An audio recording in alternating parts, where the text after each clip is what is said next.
O barquinho não é grande. Eu não posso cuidar de todo mundo que eu gostaria de cuidar. Então, nesse barquinho, eu escolhi passar por essa jornada existencial com os meus amigos nonagenários. E eu era a única companhia dela. Eu fico até emocionada, porque é de uma solidão isso, né? Você tá sozinho dentro de casa. Ela tinha perdido o marido na pandemia e só sobrou agora a minha companhia. Pessoas que não contam com apoio, com redes de apoio na família, dependem muito dos amigos. O que você sente em relação a isso?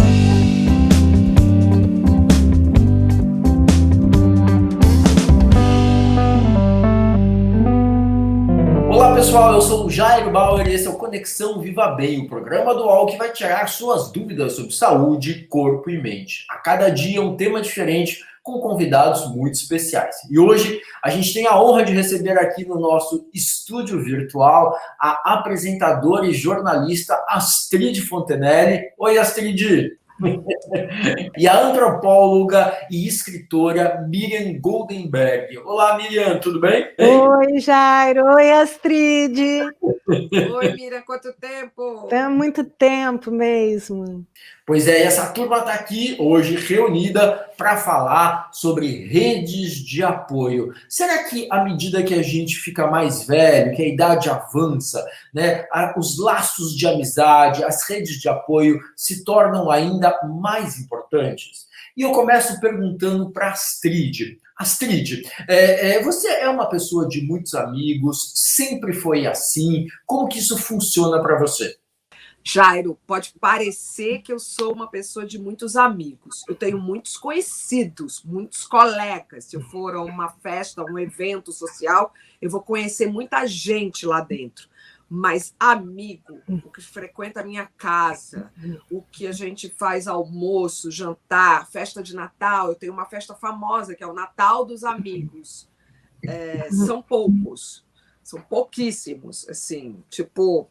Não mais do que o que cabe nos meus dedos aqui da mão. E eu acho fundamental isso porque é muito focado, é muito realmente sabendo e preocupado com o outro. Então, nesta pandemia, eu falo que nós agora somos um grupo de amigos adolescentes, porque são ligações telefônicas de 40 minutos. É pacto mesmo. Eu tenho lupus, eu não posso realmente, eu sou grupo de risco. Eu tenho cumprido realmente a quarentena. Então, é um amigo desse grupo que faz supermercado para mim, semanalmente. Foi com um amigo desse grupo que eu fiz no último domingo, um casal de amigos, a minha primeira saída social. O meu médico liberou para eu ir ao almoço, contanto que fosse ao ar livre, num lugar que não tivesse uma casa, que não tivesse mais do que 4 pessoas. Foi esse. Eu falei, é uma casa, doutor, só tem 4 pessoas, não tem nem empregados na casa, é só a gente mesmo. Então, pode ir ao ar livre, pode ir. Então, são pessoas que, assim, eu sei o que está acontecendo com eles, com a cabeça deles, com a saúde deles. A gente tem um médico no grupo agora, é um novo amigo do grupo, não de agora da pandemia, mas de uns 2 anos só para cá, porque esse grupo, cara, rapaz, Zé Simão, eu já nem sei mais há quantos anos eu sou amiga do Zé Simão. Para lá de 35. Então, é a madrinha do meu filho. Para lá de 20. Então, eu acho isso fundamental. Fundamental. Ter amigos é ter um patrimônio. É verdade. E você, Miriam, como são suas redes de apoio? Isso que a Astrid falou, assim, são poucos, mas são pessoas que ela pode contar e estão ajudando muito a atravessar esse momento complicado da pandemia. O que você tem sentido? Como funciona as tuas redes de apoio? Isso é importante mesmo em momentos mais complicados como esse que a gente está vivendo? Olha, desde 2015, eu só tenho amigos de mais de 90 anos. Eu digo que eu tenho 93 anos, Jairo, porque eu estabeleci uma rede de pessoas de mais de 90 anos que, desde março de 2015, eu só convivo com eles. Eu vou ao boteco com eles, eu vou ao restaurante com eles, eu vou ao cinema, eu vou ao teatro. Eles vêm aqui em casa, eu vou à casa deles. A gente adora tomar um chopinho, comer uma linguicinha. E eu passei a ter 93 anos, academia de terceira idade. Eu passei a viver a vida deles. Então, é um grupo de 8 pessoas e os filhos deles, que têm 60 ou 70 anos, e eles estão salvando a minha saúde mental e física, porque se não fossem meus amigos, meu melhor amigo tem 97 anos, é o Guedes, eu amo de paixão, ele me liga todos os dias, Jairo, às 6 da tarde, isso há 5 anos, imagina agora. Às 6 da tarde, a gente faz um joguinho de palavras que eu inventei para jogar com eles, que ele é super competitivo, ele é muito inteligente, ele ganha sempre de mim. Um dia que eu ganhei, ele ficou muito pé da vida. Então, agora ele está ganhando mais ainda. E olha que lindo. Ele é português, ele veio de Portugal com 13 anos de idade, ele está com 97. Um dia, quando eu estava muito mal, ele recitou de memória os Lusíadas para mim. Uau! Então, agora, há 2 meses, nós temos um grupo de estudo dos Lusíadas. Ele lê 2 versos de Os Lusíadas para mim, eu leio no computador a adaptação desses versos e a interpretação desses versos, e é isso que me faz acordar todos os dias com motivo, porque eu tenho que fazer o joguinho de palavras, eu tenho que jogar com ele, não posso ser humilhada por ele, porque eu tenho que perder, mas por 2 ou 3. Os meus amigos estão cuidando de mim e eu estou cuidando deles. E a coisa que eu mais visualizo nessa pandemia é que eu estou num barquinho. O barquinho não é grande. Eu não posso cuidar de todo mundo que eu gostaria de cuidar. Então, nesse barquinho, eu escolhi passar por essa jornada existencial com os meus amigos nonagenários. E é um momento de maior alegria para mim, porque escutar as risadas deles, saber que eles estão se sentindo úteis, importantes, essa escuta amorosa que eu tenho com eles e que eles têm comigo, eu vou dizer, Jairo, eu não sinto falta de abraço, porque eu nunca senti tanto amor e nunca recebi tanto amor na minha vida. Então, esse barquinho, com os meus melhores amigos, é que me tirou do pânico, da depressão, do desespero que eu estava no início da pandemia. Então, a amizade é tudo. E eu acho que quem tem esses amigos, como a Astrid falou, que não são tantos, mas que cuidam da gente, mas que a gente pode cuidar, e que fazem que a gente tenha motivo para levantar da cama, está conseguindo passar por essa jornada com o mínimo de saúde física e mental que a gente precisa, mais do que nunca.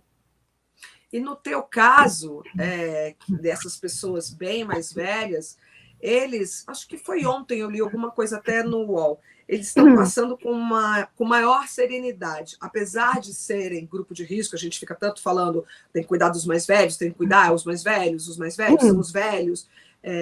Eu acho que a experiência que eles têm, e era isso que a matéria dizia, o ter passado por tantas recessões, em alguns casos guerra, esse rapaz de 90 o meu amiguinho, anos, saindo com 13 de Portugal, ele deve ter idade para ser meu bisavô, talvez. Eu tive bisavós nessa situação dele. Essa experiência deles é de uma mais-valia para a gente enorme. É verdade. Porque no meu grupo, metade do grupo, para metade do grupo, eu sou a mais velha. Então, eu sou esse suporte mental dessas pessoas. Sou eu que tenho, pelas minhas características, até da doença, por eu estar sozinha com uma criança, sem nenhum adulto, com uma criança de 12 anos e levando na raça essa situação, a quarentenada de verdade, Então, eu passo a ser um bom exemplo. É a mesma coisa guardadas as proporções. Mas, Jairo, na hora que eu falei que eu só tenho 10 amigos, a Miriam acabou fazendo a matemática dela, são 8, é um barquinho pequeno. Eu lembrei de uma moça que me escreveu nas redes sociais essa semana, que eu era a única companhia dela. Eu fico até emocionada, porque é de uma solidão isso, né? Você tá sozinho dentro de casa. Ela tinha perdido o marido na pandemia e só sobrou agora a minha companhia. E ela esperava o meu aparecimento toda sexta-feira ao vivo no meu canal, para ter com quem conversar. Então, na hora que eu falei, eu só tenho 10, a Miriam falou, eu só tenho 8, nós estamos mais uma vez numa linha de privilégio absurdo, porque tem tanta gente que está atravessando essa absolutamente só. É verdade. Eu queria até lembrar uma coisa, Astrid. A solidão nem sempre é porque você está sozinha em casa. Sim. Porque tem mulheres que me falam que não tem 5 minutos para ela, para cuidar dela, que elas cuidam dos pais, dos avós, dos amigos, dos filhos, dos netos, do marido, da casa, e elas não têm ninguém para cuidar delas. Elas entram 5 minutos no banheiro, já vem, mãe, e elas estão... Isso já existia antes da pandemia. Assim? Agora, elas estão sem o mínimo de energia e força para cuidar dos outros, porque elas não têm, não só quem cuide delas, mas elas poderem ter 5 minutos para cuidar delas. Então, a solidão nem sempre é não ter outra pessoa. É ter muitas pessoas te cobrando, te exigindo, te demandando, também. E ninguém para escutar e para cuidar de você. Então, eu sempre falo agora, você escutar carinhosamente e estar junto de uma pessoa é o melhor abraço que a gente pode ter. Então, essa pessoa que está sozinha, ela está se sentindo escutada por você, é um momento de alimento para a alma, porque uma mulher que está, infelizmente, pelo menos nos casos que eu estudo, é sempre a mulher que está cuidando, Sim.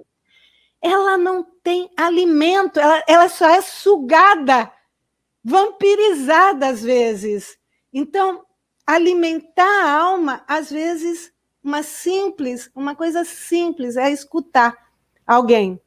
Parar e prestar atenção no outro. Você sabe que eu apresento um programa no GNT, Chegadas e Partidas. Amo esse programa. As pessoas adoram esse programa existe já, o que é uma coisa muito rara para o canal a cabo. A gente já está na 10ª temporada dele.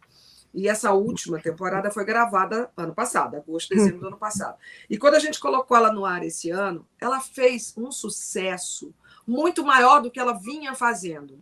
E o que as pessoas falavam, o retorno. Como é bom ver alguém... Bom, isso sempre falaram. Como é bom ver alguém que presta atenção no que o outro está falando. Você fica em silêncio para o outro. Você ouve. É comum as pessoas se aproximarem de mim e falar assim, mas a minha história é muito longa. Eu falava, mas eu não estou com pressa, eu vim aqui só para te ouvir. É verdade. Não tem compromisso, meu compromisso é com você. A pessoa verdade. Já se sente, eu falo brincando, rindo, a pessoa já se sente tão acolhida. É verdade. Então, mas hoje as pessoas falam, é alguém que está conversando com o outro e abraçando o outro. Isso. Às vezes nem fisicamente, mas só com o olhar do acolhimento, o olhar do abraço. Você não sente falta física do abraço, porque você está sendo realmente acolhida. É verdade. Isso te preenche. Então, essas pessoas que veem esse programa, que hoje são muitas, poderiam ser multiplicadores dessa atitude. A gente precisa entender o que você falou. Fala, será que eu estou me comportando assim? Porque essa cena que você narrou é clássica. É muito clássica. É comum. Mamãe, mamãe toda hora. Não sei quantas vezes fala mamãe. É lindo falar mamãe. E a culpa que as mulheres têm quando elas dedicam 5 minutos para elas. A culpa, porque elas se sentem responsáveis pelo equilíbrio, pela saúde de todo mundo. O que você falou é muito lindo, Astrid, porque é o que eu sinto agora. O tempo é a nossa principal riqueza, nosso principal capital, é o que a gente pode dar de mais valioso agora para alguém. Esquece abraço, esquece isso, esquece aquilo, mas o tempo é o bem mais precioso. E você escutar com interesse verdadeiro, com atenção, aquela pessoa se sente tão útil, tão importante, tão significativa para a sua vida. Ela sabe que você precisa dela. E isso daí é o que ela precisa para viver. Porque no começo dessa pandemia eu estava em desespero, porque eu só ouvia discursos velhofóbicos. Velho não serve para nada, velho pode morrer, se eles morrerem vai ser até bom para aposentadoria, para o dinheiro, são velhinhos que já iam morrer. Isso daí era uma facada no meu coração e uma facada no coração deles, porque eles se sentiram inúteis e um peso para a sociedade, atrapalhando esse negócio de grupo de risco, como se só eles fossem morrer, e só eles estivessem atrapalhando quem tem que trabalhar, quem tem que viver. Isso daí era uma facada. Então, na hora que eu vi essa velhofobia que já existia, mas escancarada, saindo do armário de um jeito perverso e cruel, eu falei, meu Deus, são essas pessoas que precisam mais do que nunca saberem que são muito importantes para nós. Como? Estando com elas, junto com elas, sabendo que elas é que estão cuidando da gente, que elas são muito importantes. E esses velhofóbicos fizeram com que... estão no poder. Estão no poder, estão na economia, os empresários, uma coisa horrorosa, falando que os velhos estavam atrapalhando os negócios deles. Então, se a gente mostrar, cada um que está ouvindo agora, nos vendo, não precisa muito, não precisa de grandes tecnologias, eu faço isso por telefone. Telefona. Eles vão se sentir, e eu digo todos os dias, eu te amo, você é muito importante para mim, se você não existisse, eu já estaria aqui. Posso falar um palavrão, Jairo? Já falou. Fudida e mal paga, desesperada, deprimida. Verdade. Se não fosse você na minha vida, eu não existiria agora. Então, eu estou sobrevivendo física e mentalmente porque você existe. Cada um que ligar para o seu velho ou para o seu ser amado que está sozinho, eu te amo, você é muito importante para mim, eu preciso que você cuide de mim. É isso. É um telefonema. Sai do próprio umbigo, sai do próprio celular e faz um ato que não é de generosidade. É de sobrevivência, porque aí você sente que tem um propósito. Empatia, né? Um propósito de vida, né? Nesse momento. Não é só você. E é legal que é bacana para quem, né, você está escutando, e é muito bom para você, exatamente o que você falou, né? É a questão do propósito de aqui eu tenho uma função, aqui eu estou ajudando, e isso é bom para mim, né? E olha só, você que está em casa está gostando do nosso papo, né? Tá muito interessante, super bacana. E se você quiser mandar dúvidas, perguntas para a gente, fique à vontade. É só utilizar o Instagram do Viva Bem. E eu separei algumas dúvidas que chegaram.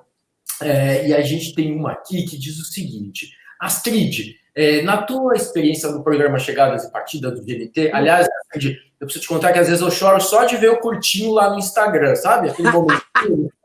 Eu também. E aí, eles dizem o seguinte, aqui a pergunta diz o seguinte: nessa tua experiência, você percebe que muitas vezes, né, pessoas que não contam com apoio, com redes de apoio na família, dependem muito, muito, muito dos amigos? O que você sente em relação a isso? Não, sim, eu gosto quando é um grupo de amigos, que eu costumo falar que, para mim, aquilo dali é a maior demonstração de amor do mundo por um amigo, é você ir levar ou buscar no aeroporto. Eu acho uma demonstração de amor. A gente está falando de São Paulo, uma capital enorme, a maior capital da América Latina, um trânsito infernal para você chegar em Guarulhos, um estacionamento caríssimo para você pagar para estar no aeroporto. Então, você levar uma pessoa no aeroporto é um gesto de amor. Buscar é um gesto de amor. Para mim, sob a minha perspectiva e com todas essas questões aí a serem computadas nessa matemática. Então, eu gosto muito quando eu fico muito feliz quando eu encontro um grupo de amigos, porque eu sou uma pessoa que celebra a amizade, que gosta, que me orgulho de ter meus amigos. Então, eu repito e falo como uma bandeira. Crie, não tem tempo para você criar a sua rede de amigos. Eles não precisam estar no colégio. Hoje as pessoas se preocupam muito em matricular os filhos em colégios, onde eles vão ter uma rede de relacionamentos. Eu não estou nem aí para a rede de relacionamento profissional. Não estou nem aí. Eu quero que o meu filho tenha amigos. Crie amigos. Então, se esses amigos, eu olho às vezes emocionada quando eu vejo tem 1, 2, 3 ali que eu falo, ai, será que eles vão ser amigos para sempre? É porque eu acho a amizade um patrimônio, eu repito. Mas isso não tem tempo para ser. Alguns amigos meus, eu citei o Zé Simão, porque é conhecido do UOL, da Folha, que é meu amigo há mais de 35 anos, mas eu tenho amigos mais recentes. Eu falei do médico, o Fábio, que na verdade era um amigo do Simão, que eu nem sei como é que ele entrou na vida do Simão, acho que foi como médico, entrou na vida do Simão, acabou entrando na minha vida e já está participando do Natal dos Amigos, que é uma festa de Natal que eu faço, que não é no Natal, é no início de dezembro, onde vem todo mundo bonito, todo mundo bem vestido, tem toda aquela comidaiada do Natal, e a gente faz uma foto oficial, e é tão lindo ver aquela foto, ano após ano. Tem coisas tristes, tem casais que se desfazem, tem pessoas que ficaram doentes, eu própria, mas depois recuperou e está bem de novo. Então, tem o Natal que eu estava bem doente, frágil, sentada. Aí já tem o do ano seguinte, que eu vou me vendo em pé, mas com essa turma junto. Tem muita gente que fala, né, que amigo é uma família. E a minha literalmente. Porque eu não tenho mais pai e mãe vivos, eu não tenho parentes. Aqui eu tenho uma prima que mora em Brasília, que não é totalmente ligada a mim, mas que no ano passado veio para o Natal dos Amigos pela primeira vez. Eu consegui fazer essa reconexão. Porque cada ano que passa, a maturidade, esse envelhecimento, que eu acho melhor até falar envelhecimento, porque não é só o vinho que mais velho fica bom, a gente fica melhor quando fica mais velho. Tem coisas que são uma merda. A vista, o joelho, essas coisas que vai dando ruim. Vai dando ruim. Mas nada que um remedinho de pressão não pá, de manhã, pá, remedinho da tireoide, pá, que não dê jeito. Mas esse envelhecimento que nos traz sabedoria, e é essa sabedoria que eu falo, crie sua rede de amigos, porque lá no final são eles que vão te salvar. Isso, é super verdade. E não precisa ter 10, que nem eu, nem 8, que nem a Miriam. Pode ter 2, pode ter 1. Pode ter 1. Super. Quantas velhinhas eu vejo juntas no teatro, uma com outra, eu acho a coisa mais linda do mundo. Os memes das velhinhas sentadas conversando, duas. Coisa mais linda do mundo. Eu tenho uma que eu acho que vai sobrar eu e ela. Coisa mais linda do mundo. Mas meu sofá cabe mais gente. Total.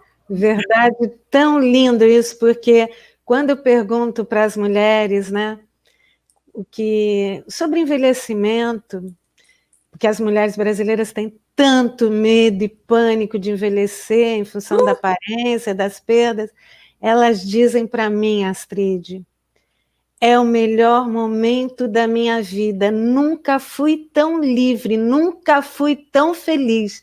É a primeira vez que eu posso ser eu mesma. E o principal capital delas são as amigas. Que elas mais falam, quem cuida de mim, quem me escuta, quem me leva para curso. As amigas, a principal riqueza.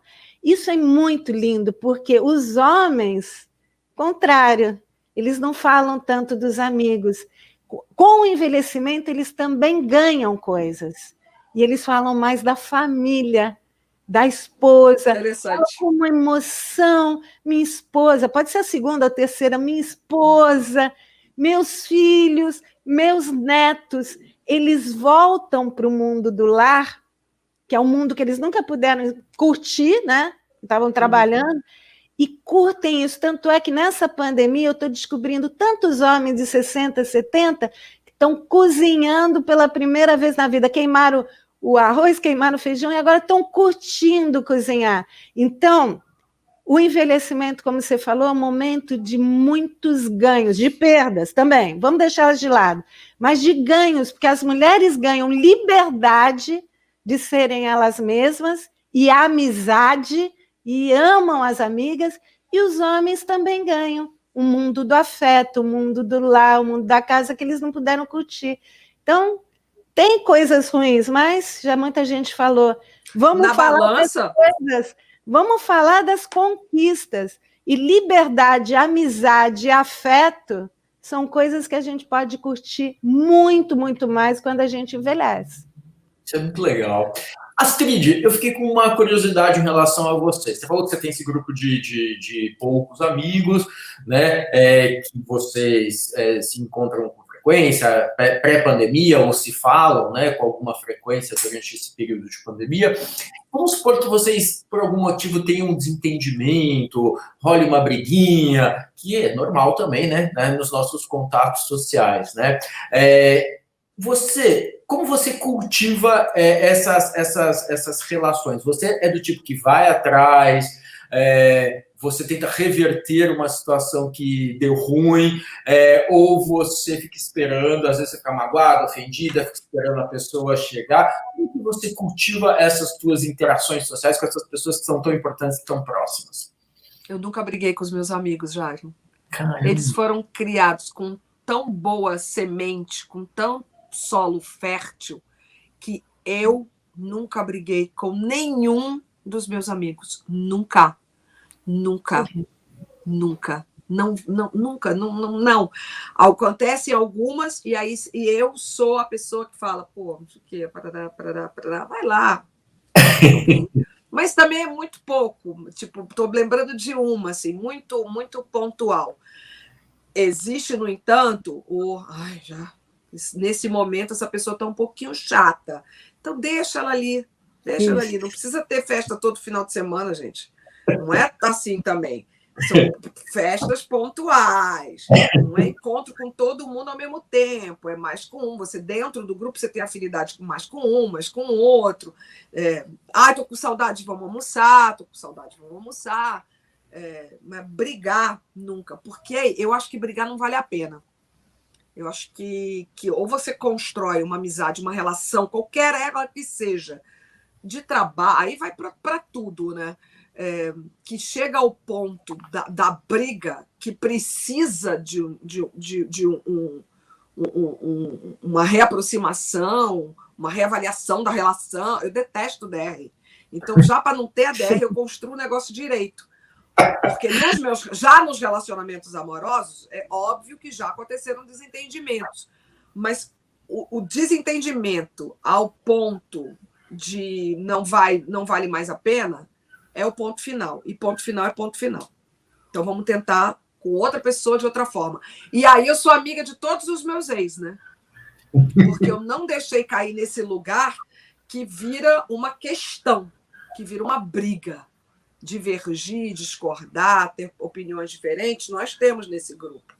Agora, brigar, jamais. Muito legal. Miriam, aproveitando o gancho disso que a Astrid contou para a gente, nesse teu grupo de nonagenários, né, se eventualmente aparece um conflito, eles acabam resolvendo sozinhos ou você, de alguma forma, faz uma intermediação? Essa é a primeira pergunta. E a segunda pergunta, você acha que essas redes que você está contando, que a gente está construindo, que todos nós construímos ao longo da vida, enfim, e que talvez a gente está ficando claro que são fundamentais, né, para a nossa qualidade de vida emocional, saúde mental, você acha que elas contribuem com a longevidade das pessoas? Com certeza. Com certeza. Nossa, todo esse meu grupo, eu já pesquisei mais de 50 nonagenários que estão bem, ótimos, ativos, produtivos, com projetos. Eu não consigo acompanhar os 50 agora, nesse momento de pandemia, mas todos têm algo muito em comum: a amizade, o apoio, alguém com quem eles convivem e confiam, porque confiança é uma palavra-chave, porque se você pensar bem, em quantas pessoas você confia de verdade, então, confiança é uma palavra-chave, e eles têm essa rede de confiança, de apoio. Eles têm uma coisa linda, Jaira, a música é fundamental, e foi a música que nos uniu. Esse grupo que eu tenho foi construído porque uma toca piano, o outro toca pandeiro, a outra toca piano, o outro adora tango, adora valsa, adora bolé. A música é um alimento para a alma e para a gente ficar velho. Recomendo muita música. Todos eles são muito conectados com a realidade, então leem jornal, sabem tudo o que está acontecendo. É uma coisa até que eu tento tirar um pouco agora, eles da televisão, que eles ficam o dia inteiro absorvendo imagens de caixão, de morte. Isso faz um mal horrível, porque eles querem estar informados, mas as imagens, ao mesmo tempo, são massacrantes. Então, eu faço um monte de atividades, inclusive na hora dos jornais, para eles saírem um pouco dessas imagens. Tá? Todos eles têm que ter... Isso é uma coisa que eu falo muito para os filhos. A independência, a autonomia de decidir como eles vão viver. Porque os filhos, às vezes, porque querem colocar numa bolha de proteção, eu também quero colocar numa bolha de proteção, né? Para que nada chegue neles. Às vezes você é teimoso, você não está fazendo o que é certo, você não está fazendo o que eu estou te mandando. Não conversa com eles para ver o que eles acham que eles devem e podem fazer. Então, isso, quando tem atrito, você me perguntou, é uma das coisas que eu falo para os filhos: não deem ordens, não tratem como crianças teimosas, escute e chegue junto deles, com eles, o que é possível. Então, um não pode mais dirigir porque está... Então, em vez de dizer, pai, tem que ter motorista? Não, pai, nesse momento... Está complicado, não dá para... Vamos tentar, o que a gente pode fazer? Aí o próprio pai vai falar, então, nesse momento... Então, eu acho que o que eu tento fazer, não estou sem interferir na vida deles, porque eles têm a vida deles, são independentes, é fazer perguntas boas que eles mesmos respondam. E isso funciona para manter vamos dizer, manter a independência deles e, ao mesmo tempo, eu conseguir sugerir alguma possível saída para os conflitos, né? Legal. E olha só, pessoal, o nosso programa está quase chegando ao fim, mas antes a gente tem uma sessão que se chama Confessionário.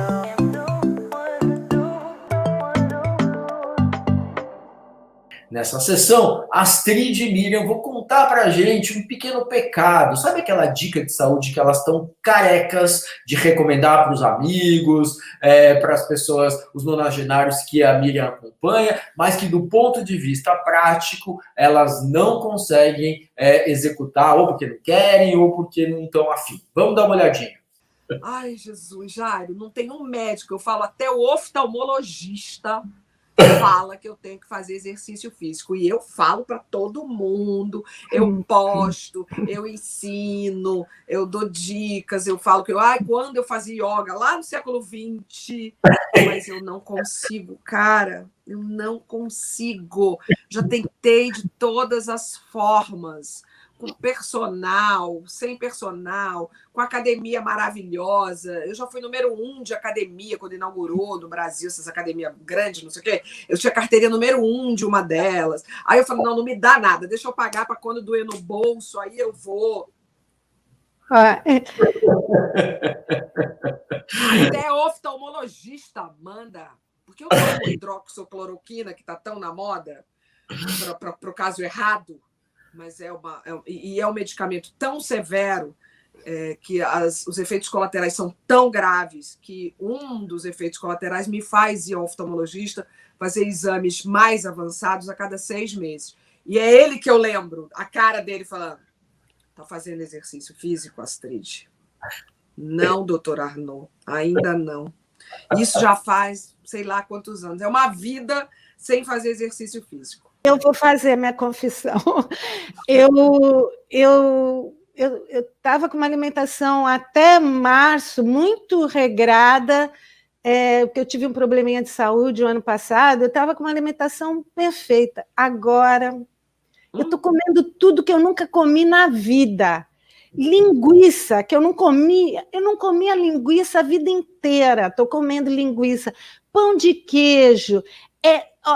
Meu marido diz que eu estou com uma lombriga, porque ele que está cozinhando.